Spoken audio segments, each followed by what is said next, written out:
ये कहानी है 31 साल की डॉक्टर मौमिता देवनाथ की। मौमिता पश्चिम बंगाल के कोलकाता शहर में स्थित मशहूर आर.जी.कर मेडिकल कॉलेज एंड हॉस्पिटल के चेस्ट मेडिसिन डिपार्टमेंट में सेकेंड ईयर की पोस्ट ग्रेजुएट ट्रेनी थी।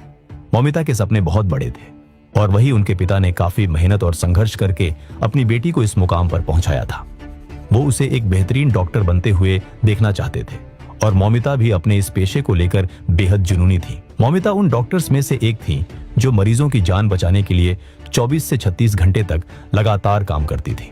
अपना खाना, अपनी नींद, अपनी थकावट सब कुछ भूलकर वो बस अपने वार्ड्स और अपने मरीजों में बिजी रहती थी। 8 अगस्त 2024 मौमिता का शेड्यूल हमेशा की तरह बेहद बिजी था। वो एक के बाद एक मरीजों को अटेंड कर रही थी। उस दिन मौमिता अपनी 36 घंटे की एक बेहद थका देने वाली ऑन कॉल ड्यूटी पर थी। बिना ठीक से सोए, बिना ठीक से आराम किए लगातार मौमिता अपना काम कर रही थी। रात के करीब 11 बज चुके थे। मौमिता ने अपने दिन भर के काम और मरीजों की भागदौड़ के बीच से थोड़ा सा वक्त निकाला और अपनी मां को फोन किया। ये मौमिता का रोज का रूटीन था। चाहे वो कितनी भी थकी हो, चाहे काम का कितना भी दबाव हो, रात को अपनी मां को फोन करके ये जरूर बताती थी कि उसने क्या खाया और उसका दिन कैसा रहा। फोन पर मौमिता ने अपनी मां से कहा कि वो बस अपने मरीजों का एक आखिरी राउंड लेने जा रही है और उसके बाद वो अपने बाकी साथियों के साथ रात का खाना खाएंगी। मां ने अपनी बेटी को अपना ख्याल रखने को कहा और फोन रख दिया। रात के करीब 2 बज चुके थे। मरीजों का अपना आखिरी राउंड खत्म करने के बाद मौमिता आखिरकार खाना खाने के लिए बैठी। उसके साथ उसके 4 और साथी भी मौजूद थे, जिनमें 2 जूनियर डॉक्टर ट्रेनी, एक नर्सिंग स्टाफ और एक इंटर्न शामिल थे। सभी एक दूसरे के साथ बात करते हुए हंसी मजाक कर रहे थे, लेकिन मौमिता की आंखों में थकान साफ देखी जा सकती थी। मौमिता ने सोचा था थोड़ी देर के लिए वो आराम करेगी ताकि उसके बाद वो अपने मरीजों की ट्रीटमेंट कर सके। रात के करीब 3 बज चुके थे। मौमिता के बाकी साथी अपने अपने वार्ड्स और अपनी अपनी ड्यूटी की तरफ लौट गए। मौमिता अकेली रह गई।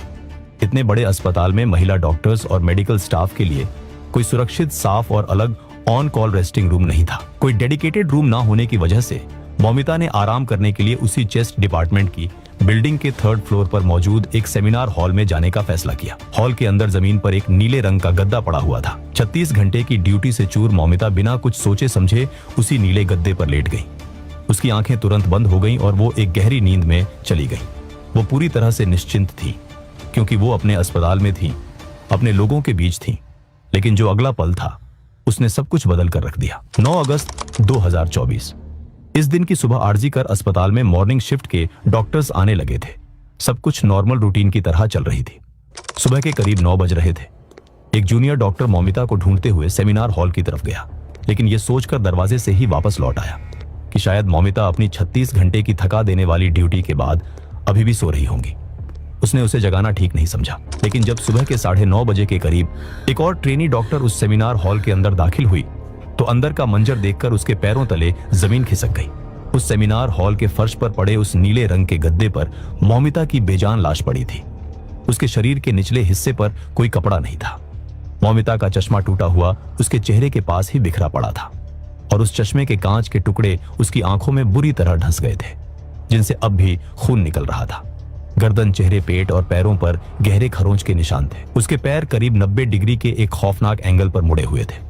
इसे देखकर वहां मौजूद मजबूत दिल वाले डॉक्टर्स की भी रूह कांप उठी। लेकिन इस केस की सबसे खौफनाक बात वो नहीं थी जो उस सेमिनार हॉल के अंदर हुई थी। सबसे खौफनाक बात वो थी जो अब अस्पताल प्रशासन करने जा रहा था। सुबह के 11 बज चुके थे। मौमिता की लाश मिले हुए 1.5 घंटा बीत चुका था। मौमिता के घर की फोन की घंटी बजती है। फोन के दूसरी तरफ आर.जी.कर अस्पताल के असिस्टेंट सुपरिंटेंडेंट थे। उन्होंने मौमिता के माता पिता से सिर्फ इतना कहा कि आपकी बेटी की तबीयत बहुत खराब है, आप तुरंत अस्पताल आ जाइए। एक माता पिता के लिए यह खबर किसी झटके से कम नहीं थी। उन्होंने घबराहट में वापस कॉल किया, लेकिन किसी ने फोन नहीं उठाया। ठीक 15 मिनट बाद सुबह 11:15 पर उनके पास फिर से एक कॉल आता है और इस बार अस्पताल प्रशासन ने जो कहा उसने उस परिवार की दुनिया उजाड़ दी। फोन पर कहा गया कि आपकी बेटी ने सेमिनार हॉल में खुदकुशी कर ली है। जरा सोचिए, जिस लाश को देखकर कोई भी आम इंसान पहली नजर में बता सकता था कि उसके साथ कितनी खौफनाक दरिंदगी हुई है, उसे अस्पताल का प्रशासन और वहां के लोग सुसाइड साबित करने में लगे थे। जब मौमिता के माता पिता बदहवास हालत में रोते बिलखते हुए अस्पताल पहुंचे तो उनके साथ बेहद ही खराब सुलूक हुआ। उन्हें अपनी ही बच्ची की लाश देखने के लिए उस सेमिनार हॉल के बाहर पूरे 3 घंटे तक इंतजार करवाया गया। इसके बाद डॉक्टर्स ने मौमिता का डेथ सर्टिफिकेट दोपहर 1:47 पर ही जारी कर दिया था। लेकिन पास के टाला पुलिस स्टेशन में अननेचुरल डेथ की ऑफिशियल रिपोर्ट दोपहर 2:55 पर जाकर दर्ज की गई। इतने घंटों तक क्राइम सीन को सील क्यों नहीं किया गया? पुलिस और प्रशासन किस बात का इंतजार कर रहा था?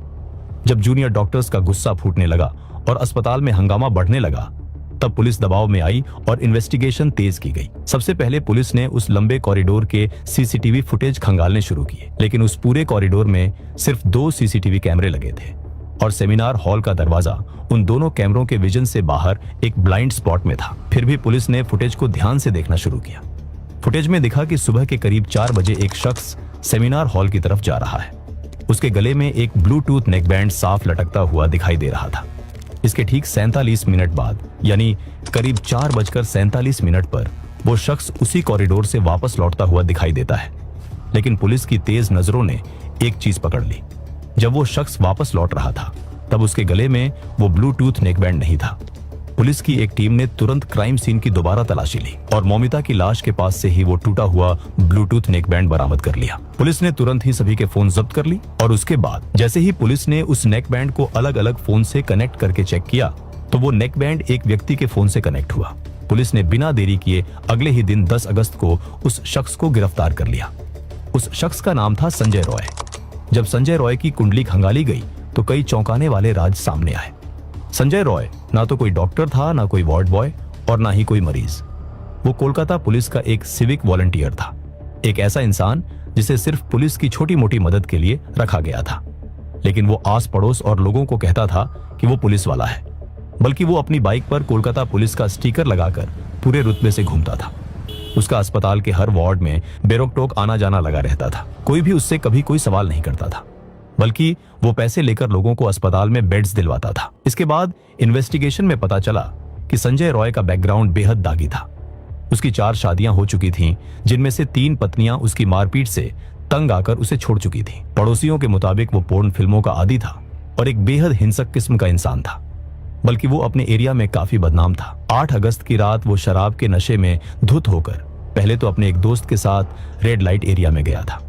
वहां से लौटकर वो रात के 3:30 बजे अस्पताल के अंदर घुसा और 4 बजे उस सेमिनार हॉल में दाखिल हुआ, जहां मौमिता गहरी नींद में सो रही थी। गिरफ्तारी के बाद पुलिस की पूछताछ में संजय ने बहुत ही आसानी से अपना जुर्म कबूल कर लिया। उसने पुलिस से ये तक कह दिया कि हाँ, मैंने ये सब किया है, मुझे फांसी पर चढ़ा दो। पुलिस ने 24 घंटे के अंदर कातिल को पकड़ने पर अपनी पीठ थपथपा ली और केस को लगभग सुलझा हुआ मान लिया। लेकिन असली कहानी तो अभी शुरू होनी थी। संजय रॉय की गिरफ्तारी के बाद पूरे देश का मेडिकल स्टाफ और आरजीकर के डॉक्टर सड़कों पर उतर आए। किसी को भी कोलकाता पुलिस की इस सिंगल किलर थ्योरी पर यकीन नहीं हो रहा था। संदेह की सबसे बड़ी वजह थी मौमिता की पोस्टमार्टम रिपोर्ट। रिपोर्ट के मुताबिक मौमिता की कॉलर बोन टूट गई थी और उनका गला इतनी जोर से दबाया गया था कि उनका थायराइड कार्टिलेज तक टूट गया था। सवाल यह था कि क्या शराब के नशे में धुत एक अकेला आदमी एक 31 साल की मजबूत महिला डॉक्टर को इस तरह से काबू कर सकता है कि उसकी एक चीख तक उस सन्नाटे वाले कॉरिडोर में किसी को सुनाई ना दे। उसी दौरान सोशल मीडिया पर एक खबर आग की तरह फैल गई। ये दावा किया जाने लगा कि पोस्टमार्टम रिपोर्ट में मौमिता के शरीर में 150 ग्राम सीमन मिला है, जो मेडिकली एक इंसान का हो ही नहीं सकता। लोगों ने इसे गैंगरेप का पक्का सबूत मान लिया। लेकिन एक सच्ची इन्वेस्टिगेटिव स्टोरी में फैक्ट्स का होना सबसे जरूरी है। जब इस दावे की पड़ताल की गई तो सच्चाई कुछ और ही निकली। पोस्टमार्टम रिपोर्ट में दरअसल WT 151 ग्राम लिखा था। मेडिकल टर्म्स में यह किसी सीमन का वॉल्यूम नहीं, बल्कि उस इंटरनल ऑर्गन का वजन था जिसे फोरेंसिक जांच और DNA टेस्टिंग के लिए प्रिजर्व किया गया था। भले ही वो 150 ग्राम सीमन की खबर एक अफवाह थी, लेकिन जो कड़वा सच बाहर आ रहा था वो उस अफवाह से भी ज्यादा डरावना था। संजय रॉय का बेखौफ होकर जुर्म कबूल करना, क्राइम सीन का खुला छोड़ दिया जाना, अस्पताल प्रशासन का माता पिता से सुसाइड का झूठ बोलना और पुलिस का इतनी जल्दी केस क्लोज करने की कोशिश करना, ये सब ये बता रहा था कि संजय रॉय तो सिर्फ एक मोहरा है। लोगों का कहना था कि एक बलि का बकरा जिसे असली और ताकतवर मुजरिमों को बचाने के लिए आगे कर दिया गया है। यही नहीं, बल्कि अचानक सेमिनार रूम के पास एक रूम में कंस्ट्रक्शन का काम शुरू कर दिया गया, जबकि पुलिस वहां मौजूद थी। लेकिन पुलिस वालों ने उन्हें नहीं रोका। इस कंस्ट्रक्शन के काम से सेमिनार रूम में पड़े एविडेंस मिट सकते थे। सोशल मीडिया पर अस्पताल के अंदर कंस्ट्रक्शन का वीडियो देखकर सब भड़क गए थे। जूनियर डॉक्टर्स और आम जनता का गुस्सा अब एक ज्वालामुखी का रूप ले चुका था। न्यूज चैनल पर दिन रात इसी केस को लेकर डिबेट हो रहे थे। हर कोई जानना चाहता था कि उस रात सेमिनार हॉल में संजय रॉय के अलावा और कौन था। 14 अगस्त 2024 पूरे देश में आजादी के जश्न की तैयारियां चल रही थी। आरजी कर अस्पताल के बाहर हजारों की तादाद में आम जनता और junior doctors reclaim the night के बैनर तले शांतिपूर्ण तरीके से विरोध प्रदर्शन कर रहे थे। वो अपनी साथी डॉक्टर मौमिता के लिए इंसाफ मांग रहे थे। लेकिन तभी रात के अंधेरे में ट्रकों में भरकर 500 से 1000 गुंडों की एक हिंसक भीड़ अस्पताल के गेट पर आ धमकती है। उनके हाथों में लाठियां, पत्थर और लोहे की रॉड थी। वो भीड़ कोई आम प्रदर्शनकारियों की भीड़ नहीं थी। वो एक सोची समझी साजिश के तहत भेजे गए अपराधी थे। देखते ही देखते उस भीड़ ने पुलिस के बैरिकेड्स तोड़ दिए और अस्पताल के अंदर घुस गए। उन्होंने इमरजेंसी वार्ड में जमकर तोड़फोड़ की, दवाइयां फेंक दी और सीसीटीवी कैमरे तोड़ डाले। उनका सीधा निशाना वो सेमिनार हॉल और चेस्ट डिपार्टमेंट की बिल्डिंग थी जहां मौमिता का कत्ल हुआ था। उनका मकसद सिर्फ और सिर्फ एक था, सेमिनार हॉल और उसके आसपास मौजूद क्राइम सीन को पूरी तरह से तबाह कर देना, ताकि मौमिता के कत्ल का कोई भी सबूत उस सिंडिकेट के असली आकाओं तक न पहुंच सके। पुलिस भी उस भीड़ को देखकर वहां से भाग गई, लेकिन ये गुंडागर्दी और पुलिस की ये मिलीभगत उनके ही गले की हड्डी बन गई। कोलकाता पुलिस की इस खौफनाक लापरवाही और सबूतों को मिटाने की इस खुली साजिश को देखते हुए कलकत्ता हाई कोर्ट ने एक बेहद सख्त कदम उठाया। हाई कोर्ट ने साफ शब्दों में कहा कि राज्य की पुलिस की जांच पर रत्ती भर भी भरोसा नहीं किया जा सकता। 13 अगस्त को हाई कोर्ट ने इस पूरे केस की फाइल कोलकाता पुलिस के हाथों से छीनकर देश की सबसे बड़ी जांच agency central bureau of investigation यानी सीबीआई को सौंप दी। और जैसे ही सीबीआई ने आरजी कर मेडिकल कॉलेज की फाइल पर ही तो पता चला कि यह सिर्फ एक रेप और मर्डर का मामला नहीं था।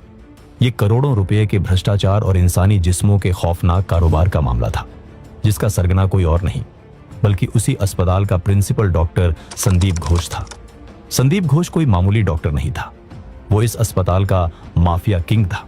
जांच में पता चला कि साल 2021 में जब से संदीप घोष ने आरजी कर अस्पताल के प्रिंसिपल की कुर्सी संभाली थी, तब से उसने पूरे अस्पताल को अपनी एक प्राइवेट जागीर बना लिया था। अस्पताल के अंदर उसका अपना खौफ का राज चलता था। जो भी डॉक्टर, छात्र या कर्मचारी उसके खिलाफ आवाज उठाता, उसे या तो फेल कर दिया जाता या फिर डरा धमकाकर हमेशा के लिए चुप करा दिया जाता था। सीबीआई और ईडी की जांच ने संदीप घोष के इस भ्रष्ट सिंडिकेट की एक एक परत उधेड़ कर रख दी। सरकारी नियम कहता है कि 1 लाख रुपए से ऊपर के किसी भी काम का टेंडर पब्लिक वर्क्स डिपार्टमेंट यानी पीडब्ल्यूडी की निगरानी में पास होना चाहिए। लेकिन इस माफिया प्रिंसिपल ने क्या किया? उसने हर कॉन्ट्रैक्ट की कीमत जानबूझकर 1 लाख रुपए से कुछ रुपए कम रखी, ताकि सरकार और पीडब्ल्यूडी का कोई दखल ही ना रहे। और ये सारे टेंडर किसे दिए गए? उसके अपने खास गुर्गों को, जिनमें बिप्लब सिन्हा और हाजरा मेडिकल के मालिक सुमन हाजरा जैसे लोग शामिल थे। हद तो तब हो गई जब अस्पताल के अंदर कैफे चलाने का एक बेहद मोटा कॉन्ट्रैक्ट संदीप घोष ने अपने ही पर्सनल सिक्योरिटी गार्ड की पत्नी को दे दिया। सीबीआई की पूछताछ में अस्पताल के पूर्व डिप्टी सुपरिंटेंडेंट अख्तर अली ने एक ऐसा पर्दाफाश किया जिसने पूरे केस की दिशा ही बदल दी।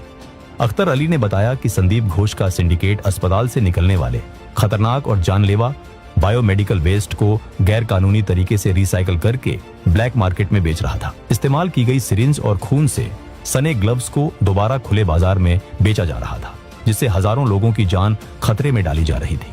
लेकिन सबसे बड़ा और सबसे खौफनाक राज अस्पताल के मुर्दा घर में छिपा था। सीबीआई की चार्जशीट में एक दिल दहला देने वाला खुलासा हुआ। जांच में सामने आया कि साल 2021 के बाद से हर साल लगभग 60 लावारिस लाशें आरजी कर अस्पताल के रिकॉर्ड से रहस्यमयी तरीके से गायब हो जाती थी। ये वो लाशें थीं जिन्हें पोस्टमार्टम के लिए अस्पताल लाया जाता था। आखिर ये लाशें कहां जा रही थीं?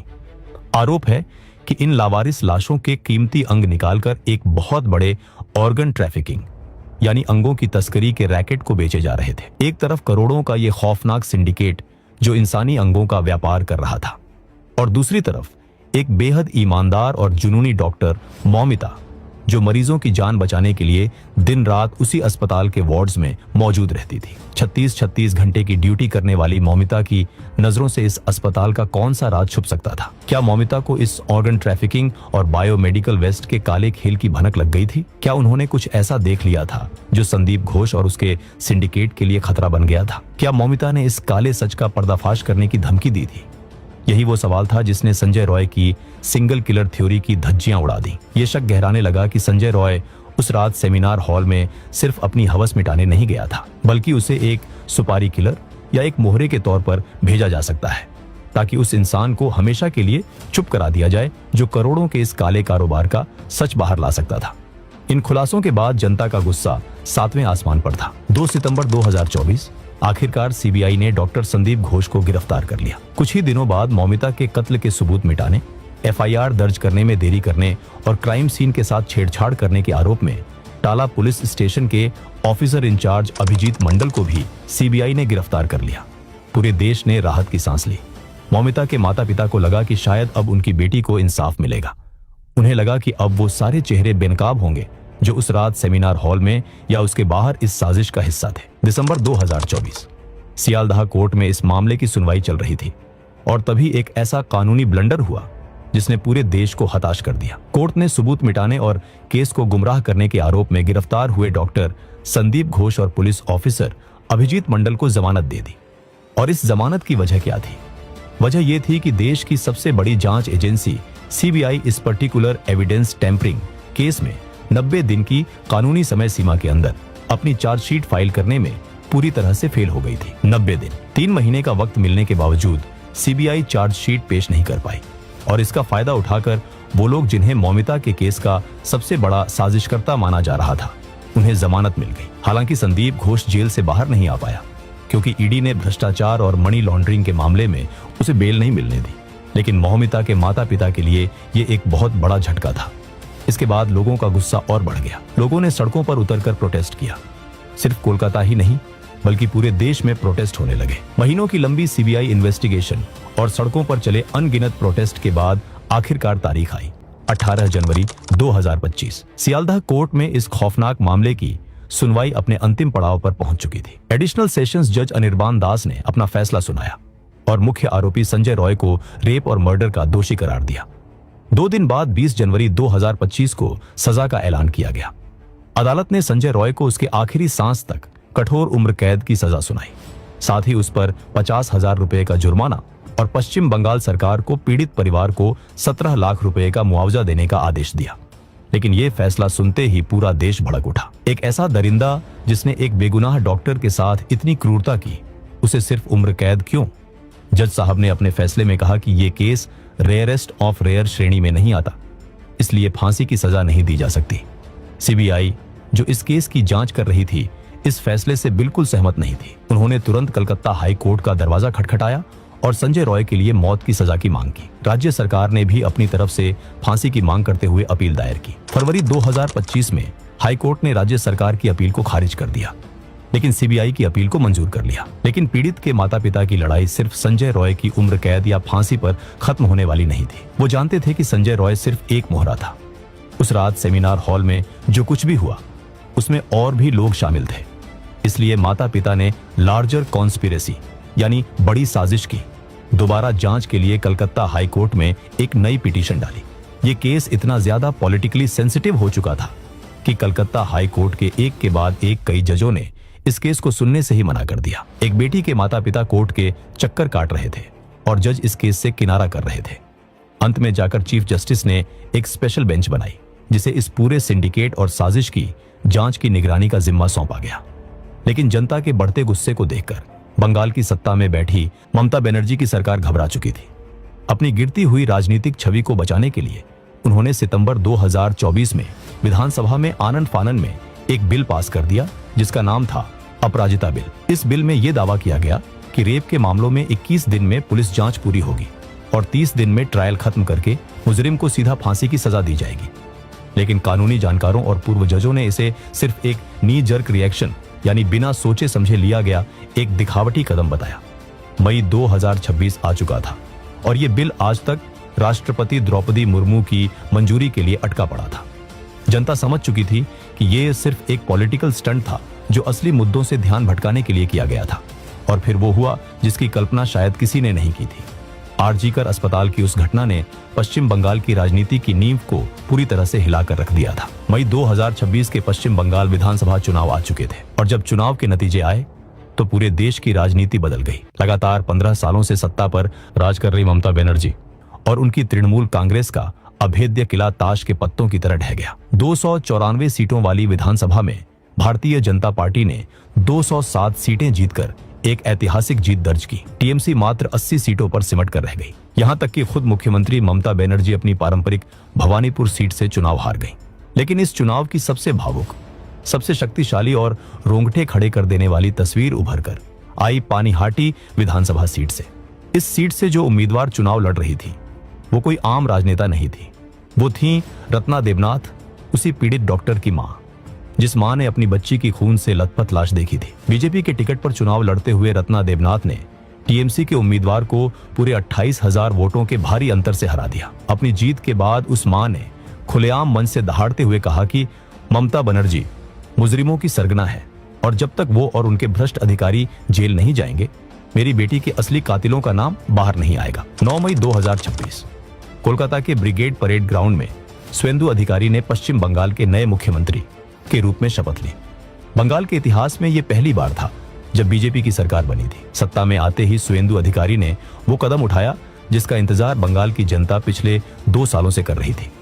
शपथ लेने के मात्र 6 दिन बाद 15 मई 2026 को मुख्यमंत्री सुवेंदु अधिकारी ने राज्य सचिवालय नबन्ना में एक प्रेस कॉन्फ्रेंस की और एक बहुत बड़ा ऐलान किया। आरजी कर केस की शुरुआत में सबूतों से छेड़छाड़ करने, एफआईआर दर्ज करने में देरी करने और पीड़ित परिवार को मुंह बंद रखने के लिए रिश्वत यानी हश मणि देने के आरोप में कोलकाता के पूर्व police commissioner Vineet Goyal, DCP north Abhishek Gupta और डीसीपी सेंट्रल इंदिरा मुखर्जी को तत्काल प्रभाव से सस्पेंड कर दिया गया। नई सरकार ने साफ कर दिया कि वो इन भ्रष्ट पुलिस अफसरों के खिलाफ सख्त विभागीय कार्रवाई करेगी।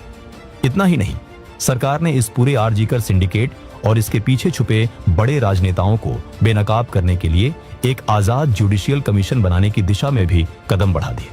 अब देखना होगा कि क्या इस केस का असली क्रिमिनल पकड़ा जाएगा या नहीं। दोस्तों, आपको क्या लगता है, क्या इस केस से जुड़े असली मास्टरमाइंड पकड़े जाएंगे या नहीं? हमें कमेंट करके जरूर बताएं। वहीं अगर आपको ये इन्वेस्टिगेशन पसंद आई हो तो हमारे वीडियो को एक लाइक जरूर करें और चैनल को सब्सक्राइब जरूर करें।